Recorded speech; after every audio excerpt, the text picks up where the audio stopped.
Välkommen till Hemslöjd. Lindsborg was founded in 1869, and ever since then, Lindsborg's been very good about continuing or preserving the traditions of Sweden. The Hemslöjd here is just one example of that. Over 50% of Sweden is forested, so they did a lot of logging, and still do to this day in Sweden. And when the loggers, we're talking a couple of centuries ago, had nothing to do in the evenings, no television, no movies or anything, so they'd sit around the fire and grab a piece of wood and start whittling out different animals. And the reason for the horse, simply because the horse was so important to the economy of Sweden, as it has to many.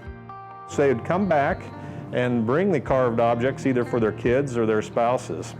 Later then, the ladies would then use traditional folk art and paint these animals. And the Dala Horse is, the name Dal or Dala comes from the province of Dalarna, and Dal means valley, and that's what the area of Sweden where the Dala horses originated.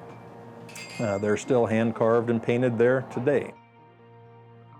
The concept there in Sweden is to have a working wood shop and art display area where there would be hand carvers carving the horses and artists painting the horses, where the customers could come in and interact with them while they're making their horses. When the Swishers and Sjögrens decided to start the Hemslöjd here, they modeled it after the Hemslöjds in Sweden. And we send these horses all over the world. See, China and Australia and Sweden. Lots of places that I can't pronounce. I marvel at how kids, I give them these little sawed-out horses here, and their eyes light up. I have now grandchildren and great-grandchildren come in and say, well, I got one of them when I was a kid, and now I brought my child in or my grandchild in to get one too. A couple by the name of Hilding and Eddie Jaderborg founded the Swedish Crafts, and they are the ones that really got Lindsborg on the map as far as our Swedish traditions and the Dala Horse. I guess the fact that you could walk down the street and look each other and, as you pass people, and look them in the eye, and you can say hi and they don't think you got an ulterior motive, you know. And I guess I get that comment probably from people more than anything. The Dala Horse was traditionally what they call fallen red. The color came, the Swedes, like most people in those days, had to make do with what they had, and the area that they were in was very strong with copper and iron, and so they would actually make their paint out of minerals in the soil.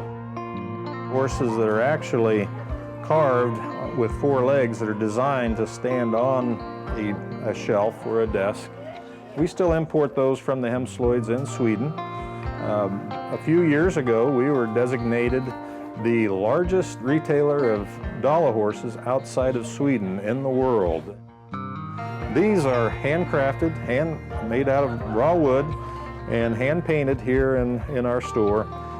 These are designed to be a sign. Many times they'll be hanging from front porches where there will be a name or an address on them.